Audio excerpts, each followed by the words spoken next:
Je voudrais avec vous faire une petite lecture d'un autre de mes poèmes, Mon héritage, celui-ci.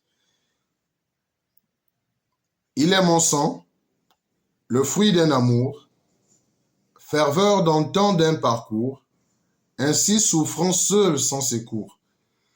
Enfantant néanmoins doublement, donnant la vie au garnement et façonnant son horizon, mon empreinte dans ce monde, à mon humble avis démontre qu'une défunte dans sa tombe eût peint le corbeau en colombe. Si on essaie de faire un petit commentaire sur ce poème, on comprend ici que la personne qui parle sort d'un milieu peut-être défavorable. Je vais prendre cette partie pour qu'on se comprenne. Mon empreinte dans ce monde, à mon humble avis, démontre qu'une défunte dans sa tombe eût peint, autant pour moi, le corbeau en colombe. Ça veut dire que elle reste dans l'optique que son enfant est un corbeau, premièrement. Les corbeaux engendrent des corbeaux. Un agneau ne peut pas engendrer un corbeau. Les corbeaux engendrent les corbeaux. Ça veut dire que la personne qui parle ou qui est concernée par ce poème se qualifie directement de corbeau. Le corbeau est comme un oiseau de la basse classe, des bassesses, celui qui mange les dépouilles, qui mange les cadavres. Et en ce qui concerne l'alimentation, le cadavre n'est pas le meilleur mets qui soit.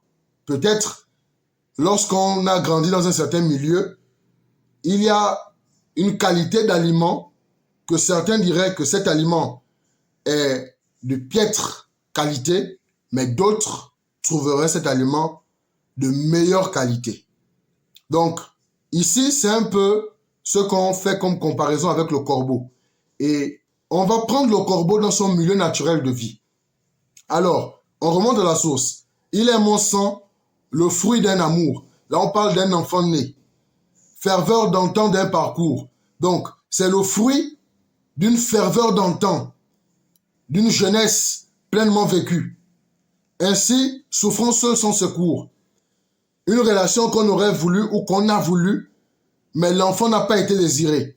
Et puisque l'enfant n'a pas été désiré, la femme reste à s'occuper seule de cet enfant. Ni les parents, ni la personne avec qui elle a les relations sexuelles, ni ses amis autour ne l'ont soutenue. Elle était seule. Quasiment rejetée si on veut. Enfantant néanmoins doublement, elle a connu doublement la douleur de l'enfantement. Et les femmes savent de quoi je parle lorsque je parle de la douleur de l'enfantement. Paul parle des douleurs de l'enfantement. Et donc je crois que les chrétiens également, hommes comme femmes, ou tous ceux qui ont eu à parrainer déjà quelqu'un une fois, ils connaissent c'est quoi les douleurs de l'enfantement. Donnant la vie au garnement et façonnant son horizon. Lorsqu'on revient du ghetto, comme on le dit communément, lorsqu'on revient de loin, on a du mal à pouvoir se dire qu'on aura un avenir meilleur. Mais ici, il y a une voie empruntée et elle dit, j'ai donné cette voie à mon enfant. Même si je n'ai pas pu l'emprunter, moi je lui ai montré la voie. Et après lui avoir montré la voie, il se trouve qu'il y a des résultats. Aujourd'hui, le monde est fier de cet enfant. Le monde est fier de qui il est sans savoir d'où il vient. Donc, c'est un message fort à toutes celles-là qui sont tombées enceintes sans le vouloir. On vous déconseille l'avortement. On vous déconseille l'avortement. Vous ne savez pas ce que demain vous réserve. Ici, c'est un poème. Un poème qui exhorte sur l'avortement. À première lecture, ça ne paraît pas tel. Mais c'est un message fort pour toutes ces femmes qui sont seules, qui se disent qu'elles seront seules. L'avortement n'est pas une solution. C'est un destin, c'est une destinée, c'est une vie.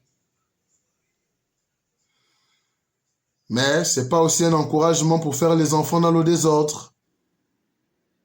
Soyons consciencieux, soyons consciencieuses. Hommes comme femmes, faisons attention à nos choix de vie. Puisse ce message nous aider, pincer des traumas, mon héritage.